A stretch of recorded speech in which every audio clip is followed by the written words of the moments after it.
வாலிப பையன் 14-15 வயசு இருக்கும்னு நினைக்கிறேன் தாவீதுக்கு. அவன் கோலியாத்தை பார்த்தபோது அவனுக்குள்ளே அந்த மனப்பாங்கு இருந்தது. எனக்குள்ளே இருக்க இஸ்ரவேலின் தேவன் இருக்காரு, இவன் எம்மாத்திரம். தன்னுடைய பலத்தினால் அல்ல, தனக்கு அந்த அந்த அந்த அந்த மனப்பாங்கு இருந்த உடனேயே தைரியம் வந்துச்சு, அபிஷேகம் இருந்துச்சு. மற்றதெல்லாம் பார்க்கல, அவனால ஜெயிக்க முடிஞ்சிச்சு. ஆமென்.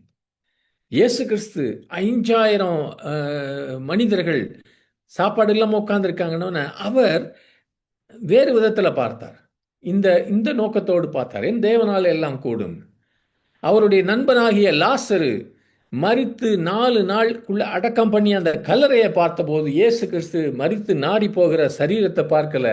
என் தேவனாலே எல்லாம் கூடும் என்ற ஒரு வியூகத்தோடு அதை பார்த்தார்.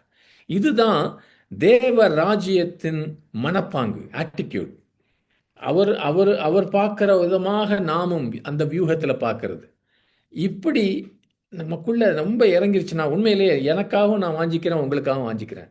இது என்னுடைய சைக்கிள், என்னுடைய சிந்தனை மண்டலத்தில் இது அப்படியே இறங்கிருச்சுன்னா, நம்ம ஒரு சூழ்நிலை வரும்போது, பாதகமான சூழ்நிலை, ஒரு அதிர்ச்சி கொடுக்கிற சூழ்நிலை, துக்ககரமான சூழ்நிலை, முடியாத ஒரு சூழ்நிலை, ஆக்சிடென்ட், அது இதுன்னு கேட்குறோம்.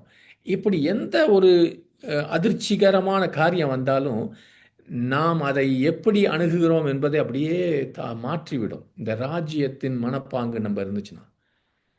தாவீது பதறவில்லை. இயேசு கிறிஸ்து அவருடைய படகு புயலினால் அசைக்கப்பட்ட போது சுகமாய் தூங்கி நித்திரை செய்து கொண்டிருந்தார். ஆமென்.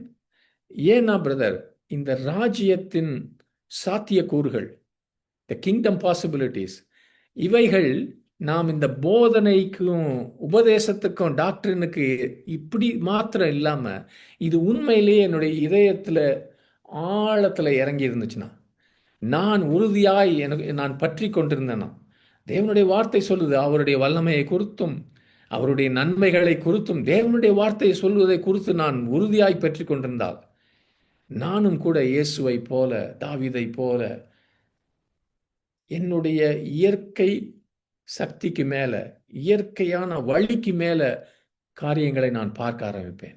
ஆமென்.